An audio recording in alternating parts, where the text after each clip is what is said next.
Es el especial de Testigo de la Noticia, año 1994. Muy buenos días, Débora Díez. Buenos días, José Hernández. En septiembre, la atención mundial se concentró en Haití cuando parecía inminente una invasión violenta debido al régimen dictatorial impuesto por el derrocamiento del presidente Jean-Bertrand Aristide.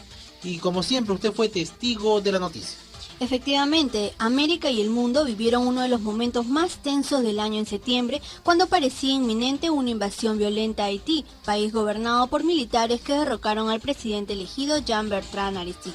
Tras el incumplimiento de diversos acuerdos por parte de los golpistas, las Naciones Unidas autorizaron una intervención armada en el pequeño país, el más pobre del continente. Estados Unidos fue el país más interesado en el retorno a la democracia de Haití, nación en donde todos los días se producían asesinatos. Estos hombres fueron asesinados frente a sus familiares y sus vecinos tan solo por ser partidarios del presidente en exilio Jean-Bertrand Aristide. Los asesinatos son un mensaje para el pueblo haitiano y para el resto del mundo. Su objetivo es claro: crear una situación de terror. Lo han hecho anteriormente, pero también una tentativa de poner, yo diría, de medir la determinación de la comunidad internacional. La comunidad internacional, por su parte, dice que está decidida a traer fin al gobierno instalado por los militares en Haití, pero el embargo da resultados mixtos. Ante la resistencia de los golpistas encabezados por Raúl Cedras a abandonar el poder, el presidente norteamericano Bill Clinton anunciaba un ultimátum el 15 de septiembre. Ellos han roto un acuerdo que ellos mismos hicieron de entregar el poder. Han atacado brutalmente a su pueblo y han destruido la economía. Durante 3 años nosotros y otras naciones hemos trabajado para encontrar soluciones diplomáticas, pero los dictadores han rechazado todas y cada una de ellas. Ahora Estados Unidos tiene que proteger sus intereses, detener las atrocidades que amenazan a decenas de millares de haitianos, asegurar nuestras fronteras y fomentar la democracia en nuestro hemisferio, y además hacer que se respeten los compromisos que nosotros hemos hecho y que otros nos han hecho a nosotros. Hoy le ordené al secretario de Defensa Perry llamar al personal de reserva necesario para apoyar a las tropas estadounidenses en cualquier acción que emprendamos hacia Haití. He ordenado que el Eisenhower y el América, 2 portaaviones, se dirijan a la región. He emitido estas órdenes después de considerar plenamente y a cabalidad todo lo que está en juego. El mensaje de Estados Unidos a los dictadores haitianos es muy claro. Les ha llegado el momento de irse. Váyanse ahora o les obligaremos a hacerlo. A partir de la advertencia de Clinton, la invasión militar a Haití se podía producir en cualquier momento. La solución pacífica parecía no existir hasta que se presentó un último esfuerzo. Una misión encabezada por el expresidente Jimmy Carter llegaba a la isla y contra el tiempo buscaba un acuerdo con los golpistas. Tal como lo relató la cadena televisiva CNN, se vivieron horas tensas, pero al final se logró el objetivo. Los militares aceptaban dejar el poder. Llegó la hora límite dada por el presidente Clinton para que la delegación abandonara Haití, el mediodía del domingo.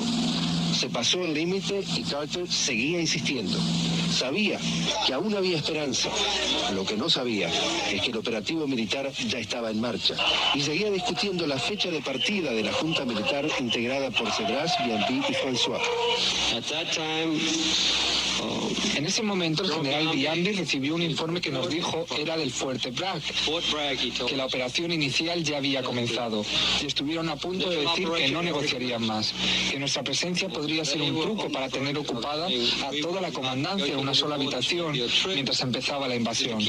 Obviamente les explicamos que esa no era la intención. Al final decidieron que todos fuéramos al Palacio Presidencial. Y allí fueron. Para sorpresa de la delegación norteamericana, se encontraron con un presidente mucho menos títere de la Junta de lo que jamás hubieran pensado. Fue precisamente Émile Jonassin el que tomó la decisión final en contra de la voluntad de todos los presentes, explica Carter. Tomaremos la paz en vez de la guerra. Voy a firmar el acuerdo, dijo Jonassin. El presidente Bill Clinton, en un mensaje televisivo transmitido en directo por Antena 1 Radio, anunciaba al mundo que la operación militar violenta contra Haití se había suspendido. En beneficio del pueblo haitiano, los dictadores acordaron dejar el poder pacíficamente en lugar de enfrentar a las fuerzas de la coalición multinacional que dirigimos. Nuestro objetivo en los últimos 3 años ha sido el de asegurarnos de que los dictadores militares dejen el poder y que el gobierno electo democráticamente sea restaurado. Este acuerdo garantiza ambos objetivos. Minimiza los riesgos para las fuerzas estadounidenses y para las fuerzas de las 24 naciones de la coalición internacional. El acuerdo acrecienta al máximo la transferencia ordenada al poder para el gobierno democráticamente electo de Haití. El 12 de octubre, el militar Raúl Cedras abandonaba Haití y se refugiaba en Panamá. Entre tanto, el presidente democráticamente elegido, Jean-Bertrand Aristide, retornaba a la isla y era recibido con júbilo por la población que ve en él una esperanza de prosperidad.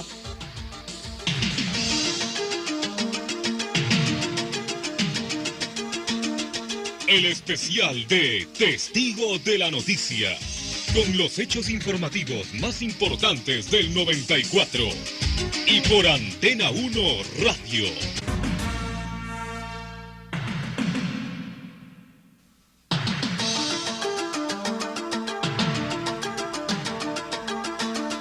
Es el especial de Testigo de la Noticia, año 1994. Hemos venido abordando diversos temas tanto del acontecer nacional como internacional. El fenómeno de la subversión, cómo el gobierno enfrentó la subversión en el año 94, ha sido nuestro primer tema. Posteriormente, la cumbre de las Américas desarrollada los primeros días de diciembre del año 94, el caso de CLAE, la situación de Haití. Y en esta oportunidad, un tema que llamó la atención de los peruanos, la situación de la pareja presidencial.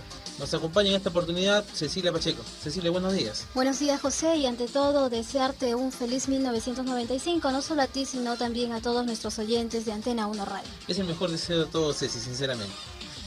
Decíamos que el tema que nos convoca es precisamente las desavenencias en la pareja presidencial. Efectivamente, las diferencias entre la pareja presidencial se hicieron evidentes en marzo de 1992, cuando Susana Higuchi denunció la venta de ropa usada donada por Japón. Sin embargo, en 1994, los desencuentros llevaron a la separación de hecho del matrimonio y a un inminente divorcio. Si bien Alberto Fujimori y Susana Higuchi asistieron juntos al Te-Deum realizado por Fiestas Patrias, era evidente que sus relaciones se habían resquebrajado. El punto de inicio de la crisis familiar fue la aprobación de una norma que prohibía a los parientes del presidente a postular en los próximos comicios generales. La ley tenía nombre propio, Susana Higuchi. La entonces primera dama envió una carta al Congreso solicitando la derogatoria de la norma, pero no le hicieron caso. En medio de la discusión por la ley Susana, se produjo el escándalo. La esposa del presidente abandona los primeros días de agosto la residencia de Palacio de Gobierno y se alojaba en la casa de su amiga René de Odría. Tras su salida de Palacio y posterior retorno, Susana Higuchi inició una serie de críticas a los asesores cercanos del presidente, como Vladimiro Montesinos, a quien calificó de peligroso. Entonces, estos sucesos no los pudo soportar el primer mandatario, por lo que el 23 de agosto anunciaba en un mensaje a la nación que separaba a su esposa de las funciones de primera dama de la nación. Pero hoy ya no puedo ceder ante lo que puede ser para muchos un drama familiar. Tengo la suficiente entereza y responsabilidad ante el país para salirle al paso a estas desagradables circunstancias. No se puede ceder al chantaje ni a la intimidación, vengan de donde vengan. He decidido por ello separar a mi esposa de la función de primera dama, función que, por otra parte, ella ha rechazado públicamente en repetidas oportunidades. A partir de ahora, la señora Susana Higuchi podrá realizar sus actividades políticas de abierta oposición al gobierno cuando y donde mejor le parezca, como cualquier ciudadana, mas no como primera dama. Paralelamente, el mandatario ordenó sellar la puerta de salida del despacho de Susana Higuchi en la calle Pescadería. La destituida primera dama denunciaba el atropello. Me encuentro precisamente en el despacho, pero lamentablemente me doy con la sorpresa de que la puerta de mi despacho hacia la calle Pescadería, que me permitía tener un contacto directo con la población de menores recursos, con problemas, ya no va a poder ser porque han sido soldadas mis puertas. Esto parece ser entonces que estarían impidiendo que usted siga despachando en forma normal, señora Susana. Aparentemente, ¿no? Las personas que entran son solamente personas de la Fundación por los Niños del Perú y algunos secretarios que tengo acá en mi entorno. Es muy controlado y es a través de la puerta de desamparado. Las denuncias de la señora Higuchi de ser impedida de ver a sus hijos fue inmediatamente rechazada por el presidente de la República. Por supuesto, los chicos no son niños ya, ellos tienen libertad en su movimiento total. No es cierto que está recluido en algún lugar, ¿no? En realidad también los chicos tienen dos zonas, dos residencias, una en el Pentagonito, otra en el CIN, y van cambiando porque también Palacio para los chicos es muy aburrido. Y no solo eso, la hija mayor de la pareja presidencial, Keiko Sofía, salía en defensa de su padre.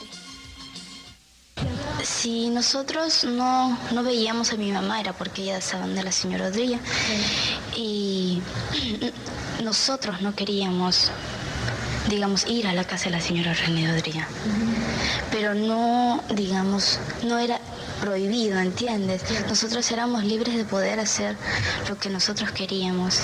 O sea, personalmente me parece que, o sea, está mal de que no apoye a mi papá, ¿entiendes? Que en estos momentos yo creo en que él más necesita de ella debería estar a su lado. Pero bueno, eso no significa que no la quiera, ¿entiendes? Porque ella es mi madre y pase lo que pase va a seguir siéndolo. Paralelamente a su salida de la sede de gobierno, Susana Higuchi denunciaba inmoralidades entre los ministros de Estado. Reveló que un sujeto intentó sobornarla con $100,000, pero según la Fiscalía de la Nación, no presentó pruebas de sus acusaciones. Los funcionarios del gobierno cerraron filas y rechazaron las denuncias, como la viceministra de Justicia, Miriam Esquenone, quien calificó las acusaciones de falsas. Son falsedades, porque yo no oculto las cosas que hago, porque yo he podido dejar a nivel privado la compra-venta de mi casa y el mutuo hipotecario que yo hice, pero lo registré ambos casos y están correctamente hechos porque están en registros públicos y ahí se encuentran para verificarse. Se hace todo un montaje irresponsable y malicioso para dañarme, involucrarme en una denuncia de funcionarios públicos que además yo entiendo que la señora Susana Higuchi, que atraviesa por momentos difíciles, ha sido utilizada por personas de su entorno que no tienen calidad moral. Para los actuales funcionarios, las denuncias de la esposa del presidente tenían como trasfondo un interés político de participar en los próximos comicios. Si bien los primeros días de la crisis, Susana Higuchi rechazaba cualquier posibilidad de postular, el 12 de septiembre anunciaba su candidatura a la presidencia de la República. Justamente comentaba a través de una pequeña conferencia de prensa que un grupo de hombres y mujeres, empezando por Ica, luego del Cusco, de Arequipa, de Tacna, me pedían que me lanzara y que me lanzara a la presidencia.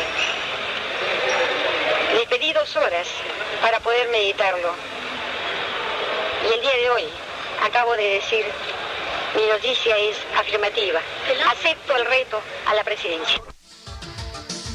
Las aspiraciones presidenciales de la señora Higuchi se truncaron al no presentar las 100,000 firmas requeridas al Jurado Nacional de Elecciones.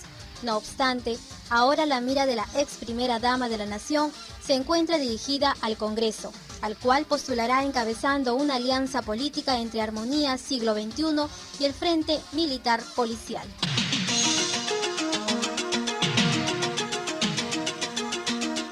El especial de Testigo de la Noticia, con los hechos informativos más importantes del 94. Y por Antena 1 Radio.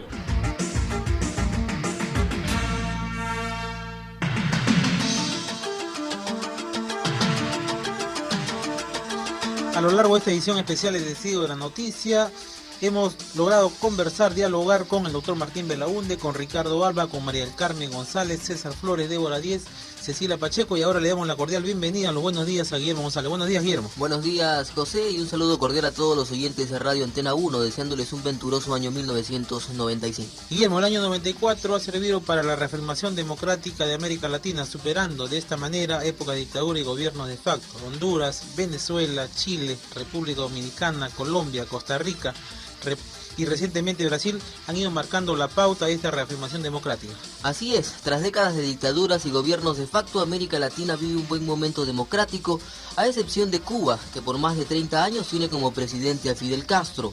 Una muestra de la salud democrática de Latinoamérica es la transferencia de mandatarios en diversos países del hemisferio. En Honduras, Carlos Roberto Reina reemplaza en enero al conservador Rafael Callejas. El abogado Carlos Roberto Reina tomó posesión de la presidencia de Honduras en una ceremonia realizada en el Estadio Nacional de Fútbol en Tegucigalpa ante unos 25.000 espectadores y con la presencia de 7 gobernantes extranjeros. Reina, de 67 años, se convirtió en el presidente civil número 16 de Honduras en este siglo y el número 8 de filiación liberal en esta nación que retornó al orden constitucional en 1982, luego de unos 20 años de regímenes militares de facto. En Venezuela, luego de la destitución de Carlos Andrés Pérez y la convocatoria de elecciones, Rafael Caldera asumió en febrero el gobierno. El aumento del salario mínimo tiene ya más de 2 años de fijado, años en los cuales la economía ha padecido la inflación y la moneda ha ido devaluándose. Por ello me propongo responsablemente decretar dentro de las pautas legales un aumento sustancial del salario mínimo y de los beneficios actuales por alimentación y transporte. Nuestro vecino Chile tuvo su primera transferencia entre 2 gobiernos democráticos luego de casi 2 décadas de dictadura. Patricio Elwin entregó el mando a Eduardo Frei Ruiz-Tagle. Señor presidente electo, ¿juráis o prometéis desempeñar fielmente el cargo de presidente de la República, conservar la independencia de la nación y guardar y hacer guardar la Constitución y las leyes? Sí, juro. Eduardo Frei se convirtió en presidente de la República de Chile luego de recibir de manos de Patricio Aylwin la banda tricolor. A la ceremonia asistieron mandatarios de 8 países, destacándose los presidentes de Brasil, Colombia, Uruguay, Ecuador, Nicaragua y Argentina. República Dominicana fue un caso especial y conflictivo. En medio de unas elecciones cuestionadas, resultó reelecto el octogenario presidente Joaquín Balaguer. Las denuncias de fraude no se hicieron esperar, por lo que Balaguer prometió anular los comicios si se comprobaban irregularidades. El presidente dominicano Joaquín Balaguer, candidato a la reelección por un 7º mandato, ha declarado que si existen pruebas de que se han producido irregularidades en el recuento de votos, no dudará en convocar nuevas elecciones generales. Balaguer, de 87 años, había afirmado ayer miércoles que su partido, el Reformista Social Cristiano, había resultado ganador de las elecciones. Sin embargo, el candidato negro del Partido Socialdemócrata, José Francisco Peña Gómez, ha negado los resultados divulgados y ha hablado de fraude escandaloso. La Comisión Electoral, órgano encargado del recuento de votos, informó que con el 94,7% de votos escrutados, Balaguer había obtenido el 42,53% y Peña el 41,17%. Observadores internacionales han denunciado que numerosos votantes habían conseguido votar pese a no estar sus nombres en las listas oficiales. Si bien las pruebas de fraude sobraron, Balaguer asumió por otro periodo el poder, aunque prometió adelantar las próximas elecciones. En Colombia la transición democrática fue transparente. Ernesto Samper Pizano asumió en agosto la presidencia de su país. Colombianos todos, Llego a esta plaza histórica para asumir con la misma banda que ciñó Alberto Lleras hace 50 años la más importante responsabilidad que me haya sido confiada en toda mi vida. Rodeado del afecto del pueblo colombiano, recuerdo hoy con cariño y con nostalgia a tantas personas, a tantos amigos, a tantos compañeros de generación, cuya memoria hoy nos acompaña con su legado imborrable de dignidad. En 1994 también fueron juramentados como nuevos presidentes José María Figueres de Costa Rica, Ernesto Zedillo de México y Ernesto Pérez Valladares en Panamá. Entre tanto, en las próximas horas asumirá la presidencia de Brasil Fernando Henrique Cardoso.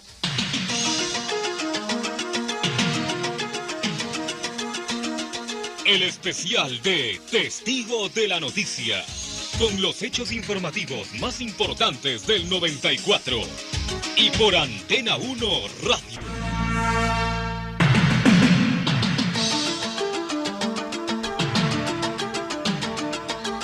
Proseguimos en esta edición especial de Testigo de la Noticia año 1994, compartiendo con todo el staff periodístico de Testigo de la Noticia. En esta oportunidad nuevamente nos acompaña Ricardo Alba. 1994, Ricardo, ha significado el inicio de la campaña electoral con miras a las elecciones del año 95. Así es, y el presidente de la República, Alberto Fujimori, intentará la reelección. El actual jefe de Estado anunció su decisión de postular para un segundo periodo el 8 de octubre en un pueblo joven de los Barrios Altos. No podemos parar todo este proceso de reconstrucción en Perú. El Perú no puede parar, como se dice. Debe seguir avanzando y avanzando con toda su gente, con toda la gente olvidada. Por eso, el día de mañana yo voy a inscribir mi candidatura para la campaña del 95.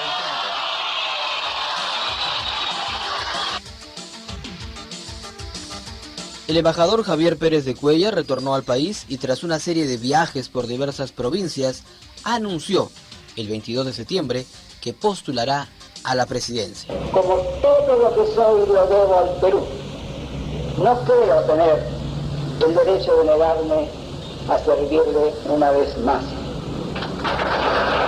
Contribuir con toda determinación y energía a introducir un equilibrio democrático y a restablecer la independencia y eficiencia de las instituciones que permita que nos convirtamos en un país libre, desarrollado y con igualdad de oportunidades. Por lo tanto, quiero en este día anunciar que seré candidato independiente a la presidencia de la República en las elecciones federales. La sorpresa de los actuales comicios es sin lugar a dudas el economista Alejandro Toledo Manrique, quien tras una serie de meditaciones decide en octubre lanzarse al ruedo electoral. Intensos debates, conversaciones conmigo mismo. Creo que ya estamos sobre el caballo, sobre la decisión final. Y el día sábado, en Zárate, vamos a anunciar oficialmente la plancha presidencial. Y van a haber sorpresas.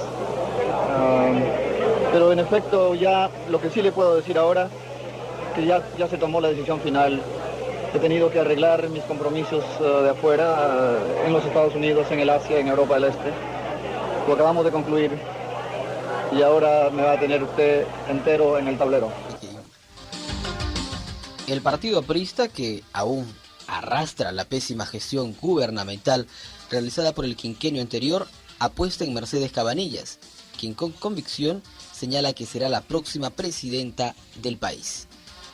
Cabanillas fue elegida postulante del APRA tras unos comicios internos realizados en octubre. En uso de sus atribuciones y por unanimidad resuelve. Artículo primero. Proclamar a los compañeros integrantes de la lista número 2 candidata a la presidencia de la República, compañera Mercedes Cabanillas Bustamante.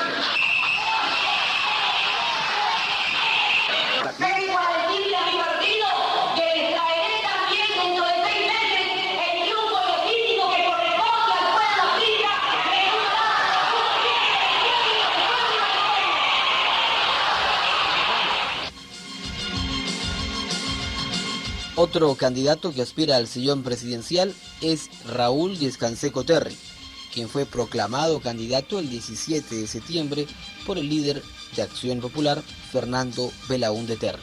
Hoy no me toca el último discurso, sino el primero.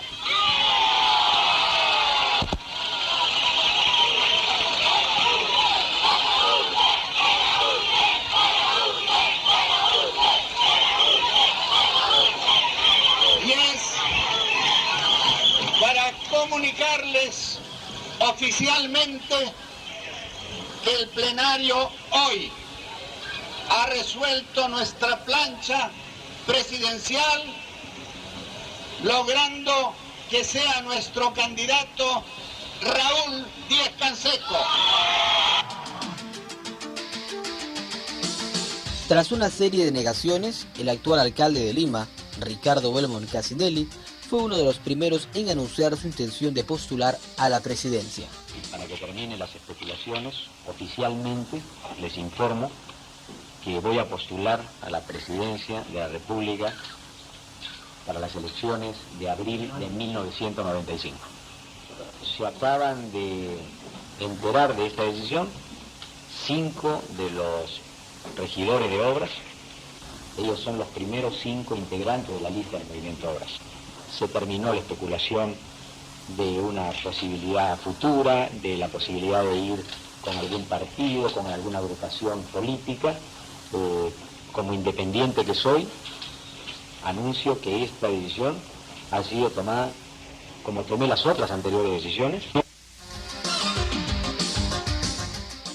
Una de las candidatas que se quedó en el camino fue Lourdes Flores Nano, quien por decisión concertada del Partido Popular Cristiano decidió declinar en su postulación y más bien encabezar la lista parlamentaria del PPC.